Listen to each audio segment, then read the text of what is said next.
Les amis, comment allez-vous? Aujourd'hui à l'essai, vous l'aurez reconnu, c'est la voiture du transporteur. Et oui, il s'agit de l'Audi S8 les amis. C'est parti, on fait le tour. Les amis, c'est parti pour les dimensions du véhicule en sachant que c'est un véhicule extrêmement imposant, vous vous en doutez. On est sur une longueur de 5,14 m, une largeur d'1,14 m sans les rétros et une hauteur d'1,45 m pour un poids total d'une tonne 990. La voiture est posée sur 4 jantes en 21 pouces, chaussée en 275, 35, 21. Pour le freinage, on est sur 4 disques perforés, ventilés, carbone céramique, 6 pistons pour l'avant. Alors comme on peut le voir, les vitres arrière de ce véhicule sont teintées pour conserver l'anonymat des passagers. On a également les optiques arrière teintées. Côté décoration, vous avez du carbone sur le diffuseur arrière, également sur la lame à l'avant, ainsi que les écopes d'aération. Le véhicule possède 4 sorties d'échappement noires du plus bel effet. Alors côté design, ce véhicule ne passe absolument pas inaperçu. Vous imaginez pas le nombre de personnes qui se retournent sur cette voiture. Alors elle a deux facettes cette voiture, même plusieurs. La première, elle a quand même une touche de sportivité, on peut pas nier. Également, comme je l'ai dit tout à l'heure, les lames en carbone, les diffuseurs. Bref, on voit que c'est quelque chose d'assez énervé. C'est une berline sport, évidemment avec son moteur, on en reviendra tout à l'heure. Mais franchement, moi, j'adore, notamment avec les jantes en 21 pouces. Bref, c'est un véhicule qui fait littéralement tourner les têtes. Elle est très classe, très sobre. Généralement, une berline, c'est une berline. Vous voyez, c'est la berline. Tu vois, c'est la berline. Et d'ailleurs, il y a énormément de jeunes, très très jeunes, qui se retournent sur cette voiture, qui m'interpellent en me disant « C'est quoi cette voiture, monsieur ?» Elle bénéficie de la notoriété du film. Quand je suis allé la chercher, j'ai dit « Waouh, elle est magnifique ». À présent, en parlant de la chose qui vous intéresse le plus, son fameux moteur V8 TFSI biturbo de 4 litres qui développe 605 chevaux et 750 de couple. En gros, vous l'aurez deviné, c'est exactement le même moteur qui est emprunté sur l'Audi RS6, accouplé à une boîte Tiptronic à 8 rapports, avec évidemment un convertisseur de couple pour préserver la mécanique. Vous l'aurez compris, on est sur la même base que l'Audi RS6. Pour les perfs, le 0 à 100 est abattu en 3 secondes 8 et un Vmax de 280 km/h. Me voici à présent à bord du véhicule, que dis-je, du Boeing. On est véritablement dans un palace roulant. Tout est gainé de cuir, le tableau de bord, les panneaux de porte, le dessous de la console centrale. Bref, il y a du cuir partout avec des surpiqûres rouges qui rappellent ceux des sièges. On a un mix aussi avec de l'Alcantara face en velours parce que lorsqu'on le touche, on a véritablement la pression de toucher du velours. On a de l'Alcantara sur les montants de pare-brise, les panneaux de porte. On a également de l'Alcantara sur tout l'ensemble du ciel de toit, donc c'est vraiment magnifique. Côté insert, on a un mixte entre noir laqué façon piano, aluminium brossé, ça fait vraiment un contraste magnifique. Et pour moi, la petite cerise sur le gâteau, c'est inévitablement la petite horloge rétro qui donne tout le charme du véhicule. Côté console centrale, on a également des inserts en noir laqué, du plus bel effet. Alors certes, c'est vrai que ça laisse des traces, alors c'est juste magnifique à regarder. Pour l'assise, on est sur du semi-baquet cuir perforé avec des surpiqûres rouges qui rappellent ceux du tableau de bord. Alors, inutile de vous dire, c'est hyper confortable. Il faut savoir également que ce sont des sièges climatisés, ventilés. Petite cerise sur le gâteau, ce sont des sièges maçons. Me voici à présent à l'arrière du véhicule. Alors là, autant vous dire que c'est véritablement le palace puisque c'est un véhicule qui est destiné à transporter des passagers. Son but à lui, c'est de transporter les passagers dans le confort le plus absolu. On a un accoudoir central qu'on peut relever à sa guise. On a également les commandes pour les sièges ventilés, la clim. Ici, vous avez les enceintes, je vous en parlerai tout à l'heure. Nous avons également les rideaux de courtoisie.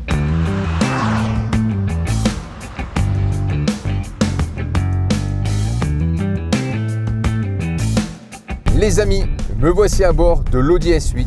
Et là, je peux vous dire qu'on est dans un confort absolu. Alors évidemment, comme je vous l'ai dit tout à l'heure, ce véhicule partage le même moteur que le RS6, à savoir le fameux V8 4 litres qui développe 605 chevaux et 750 Nm. Mais au moment où je vous parle, je ne conduis pas un V8, je ne conduis pas un V6, mais un V4. Oui, vous avez bien entendu, je roule actuellement en V4. En fait, vous avez plusieurs modes à la conduite avec l'Audi Drive Select. Premier mode, l'individual, donc vous réglez vos paramètres, on y reviendra tout à l'heure. Dynamique, donc le mode sport. Le mode automatique, qui s'adapte en fonction de votre mode de conduite. Le mode confort et le mode efficience.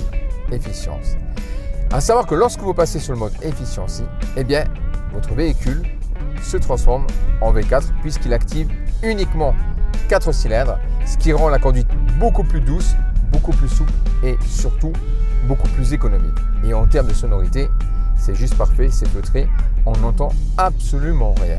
Alors je vais accélérer légèrement pour que vous puissiez entendre le rugissement du V4, si je puis dire. C'est parti.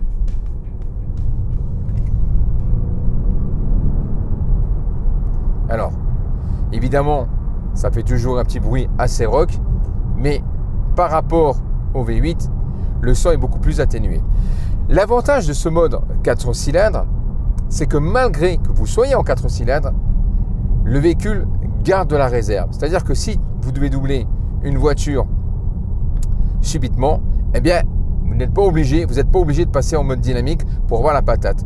Là, je suis en 4 cylindres, j'accélère et la voiture part directement. Alors évidemment, ça a beaucoup moins de puissance et c'est moins brutal qu'en étant sur le V8, mais quand même, je pense que là, voilà, je dis ça de tête, mais je pense que en fonction des sensations que je ressens, on doit être environ dans les 300-350 chevaux dans la poussée.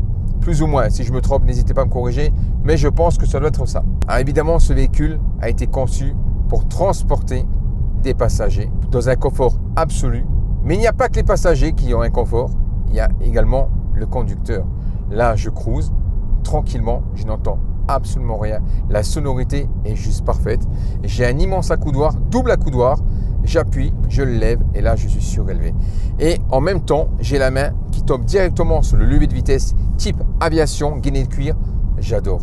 J'ai véritablement l'impression de conduire, pas de conduire, de piloter un Boeing 747. Il me manque plus que le képi et je me prendrai pour un commandant.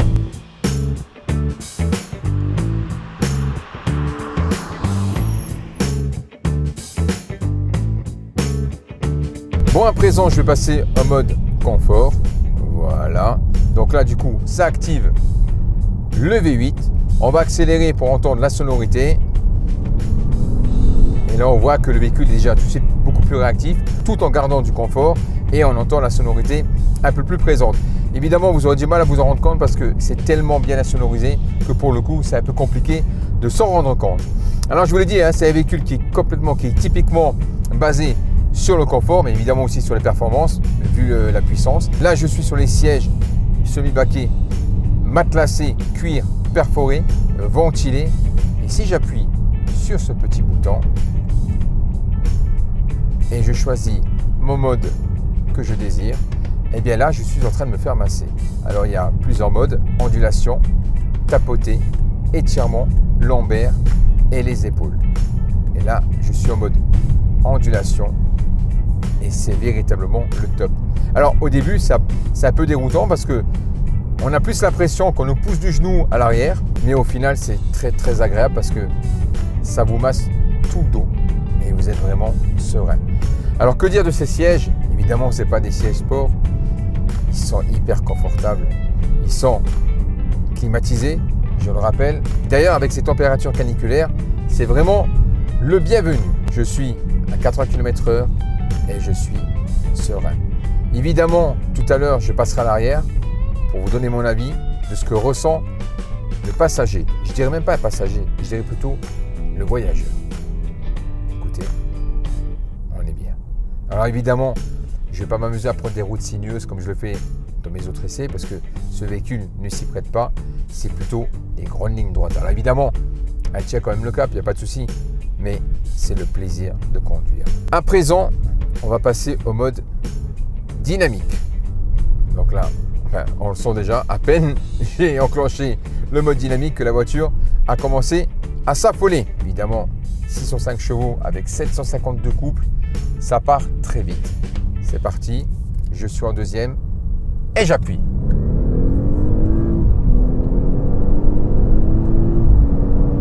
Et voilà. Alors, côté sensation, c'est beaucoup moins brutal, vous vous en doutez, que l'Audi RS6. Mais malgré que c'est un véhicule hyper aseptisé, d'ailleurs, il est conçu pour ça, eh bien, on sent quand même la poussée. Je dirais qu'une fois que ce véhicule est lancé, j'appelle ça le TGV. Tellement le couple vous procure des sensations de poussée.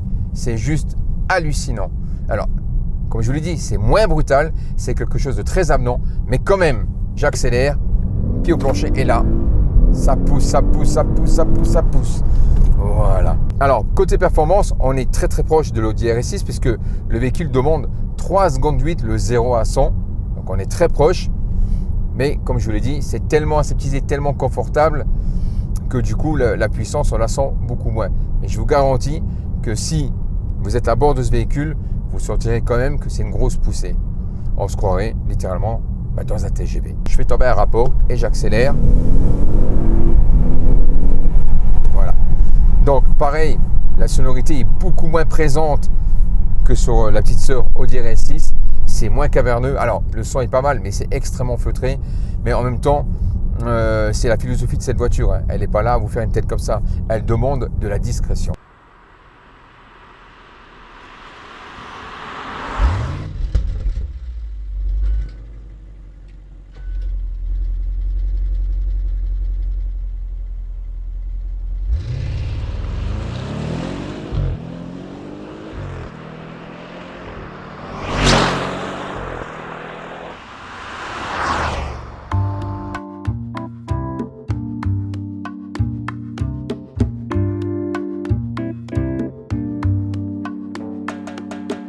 Alors, pour ce qu'il y a de l'habitabilité à bord, c'est très spacieux, très clarteux. On voit clairement que c'est une voyageuse. Alors, on a toutes les fonctions sur la colonne centrale. On n'a pas besoin de les chercher. Ils tombent littéralement sur la main. Chaque fonction est bien lisible. Petite bémol par contre qui a été corrigée sur le nouveau modèle parce que ça, c'est l'avant-dernier modèle. C'est l'écran de l'interface. J'ai l'impression que c'est une pièce rajoutée. Donc évidemment, l'écran peut rentrer dans son orifice. Mais voilà, on voit clairement que c'est quelque chose qui ne va pas avec tellement l'ensemble est bien assemblé. Là, pour le coup, c'est vrai que ça fait un petit peu patage, il ne faut pas exagérer, mais ça fait pièce rajoutée. Mais bon, après, comme je vous l'ai dit, dans le nouveau modèle, ça a été corrigé puisque dans le nouveau modèle, il y a 2 écrans moulés carrément dans le tableau de bord. Voilà. Hormis ça, tout est bien pensé, tout est bien assemblé, tout est à sa place. On a également les commandes au volant, on a un petit écran LCD au niveau du compteur. Bref, je me répète, mais on n'a pas besoin de perdre du temps à chercher les fonctions qu'on désire. Si admettons je veux mettre la radio, j'appuie, j'ai la radio directement sur l'interface ou également ici sur mon écran. On va faire moins fort. Voilà. Si je veux mettre les médias, j'appuie sur les médias.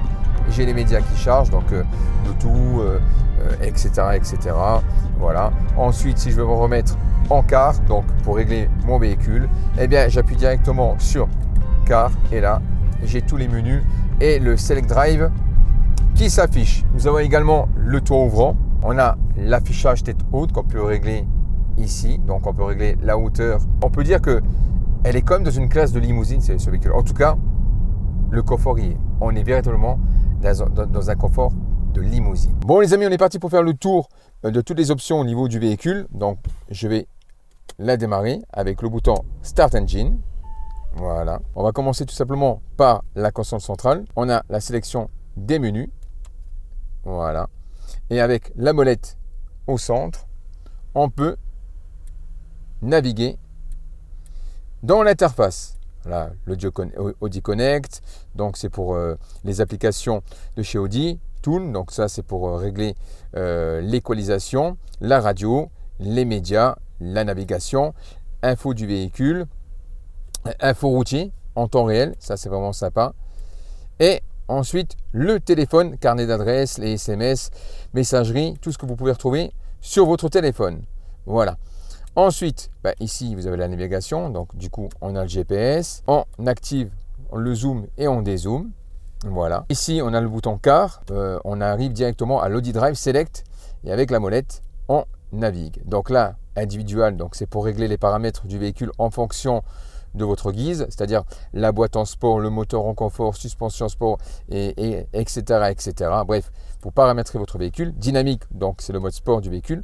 Automatique, il gère la conduite selon la route et votre mode de conduite. Le confort, et là, efficiency, on passe directement sur 4 cylindres. Donc du coup, le véhicule est beaucoup plus économique. La radio, les médias, Bluetooth ou autre. En fait, on est un peu dans la même configuration que chez Porsche, c'est-à-dire qu'un bouton, une fonction. Voilà.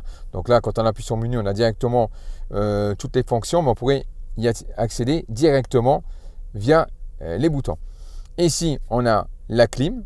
Voilà, on a également les sièges ventilés, les sièges climatisés. Ici, on appuie et l'écran rentre dans l'orifice. Ça, c'est pour le start and stop. Voilà, l'aide au parking. Voilà. Et ça, c'est pour ouvrir ou fermer le rideau de courtoisie. J'appuie et voilà. Le toit ouvrant. Pour le compteur, donc on a toutes les fonctions au volant. Donc, et avec la molette, on navigue dans les menus, vous l'aurez compris. Voilà, on a une petite boussole. Là, les numéros de téléphone, iPhone de TSR. Veuillez faire le plein de carburant comme d'habitude. Évidemment, c'est un véhicule qui consomme quand on fait full gazon. La consommation. Ici, vous avez le bouton manuel pour gérer la boîte de vitesse, la navigation avec les infos. La navigation n'est pas active. Voilà, elle n'est pas active, je ne l'ai pas mis. Voilà. On a les palettes au volant. Nous avons même du noir laqué directement sur les commodos. Voilà, vous allez comprendre. Voilà. Le système de sonorisation qui est juste impeccable sur ce véhicule. Et là, il ressort. C'est le système Bang & Olufsen. Autant vous dire que la qualité sonore est au rendez-vous. Vous avez évidemment les sièges totalement électriques et surtout cette petite molette qui vous sert à vous faire masser. Sur le ciel de toit, vous avez une petite barre LED et ici nous avons le système Bang & Olufsen.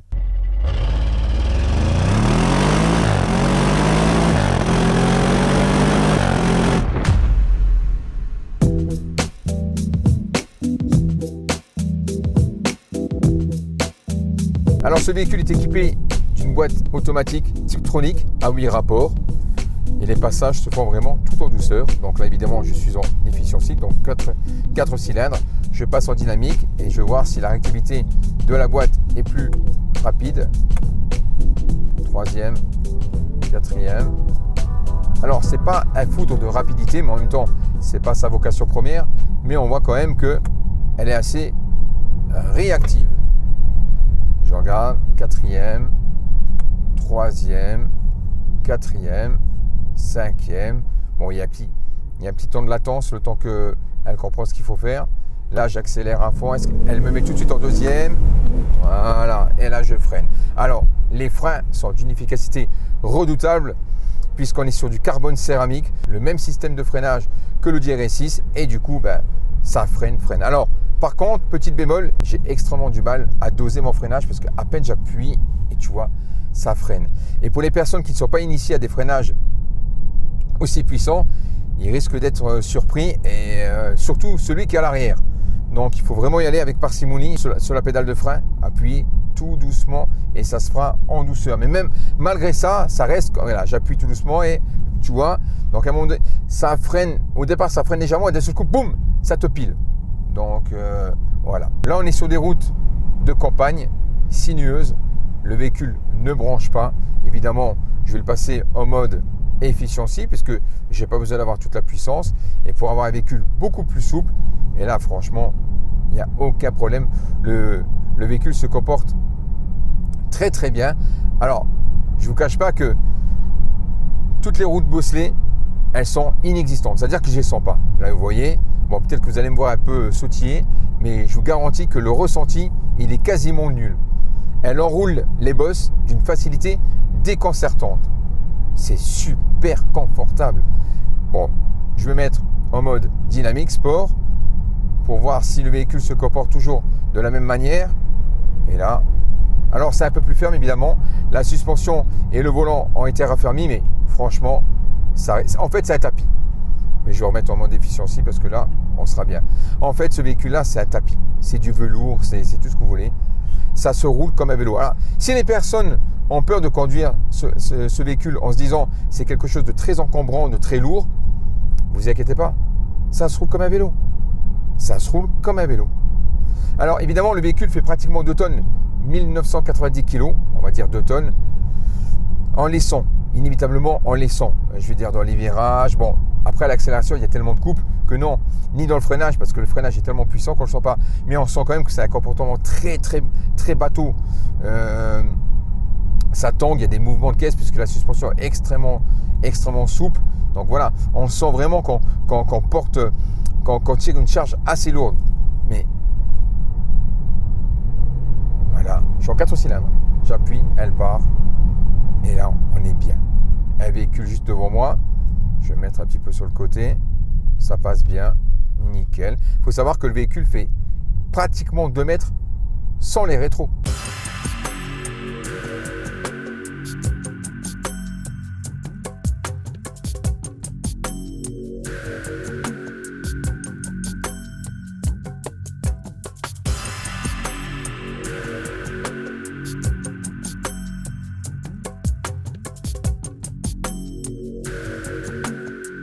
Bon les amis, en fait c'est ici qu'on doit être.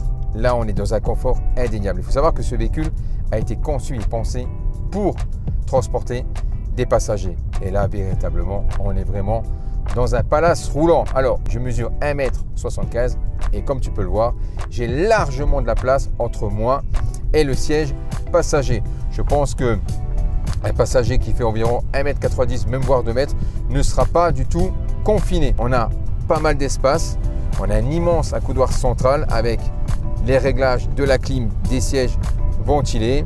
J'ai ici un porte-gobelet pour mes boissons. Alors certes, je l'aurais préféré, c'est un détail mais bon, j'aurais préféré que le porte-gobelet soit beaucoup plus proche de moi parce que là je suis obligé de m'avancer légèrement. Je pinaille, c'est vraiment pour aller dans le détail. Ici j'ai mes rideaux de courtoisie électriques. On n'entend rien, c'est paisible, je ne sens pratiquement pas les mouvements de caisse, la suspension gère parfaitement la route et les imperfections, on n'est pas ballonné, on n'est pas secoué. Là, je pourrais faire des milliers de kilomètres sans aucun problème, dans un silence le plus absolu. Malgré que c'est un V8, j'ai l'échappement juste à l'arrière, je n'entends absolument rien, ni le roulement sur la route. Bref, voilà. J'ai ma petite buse d'aération, donc là évidemment je suis passé en clim. Et j'ai l'air frais qui me caresse le visage.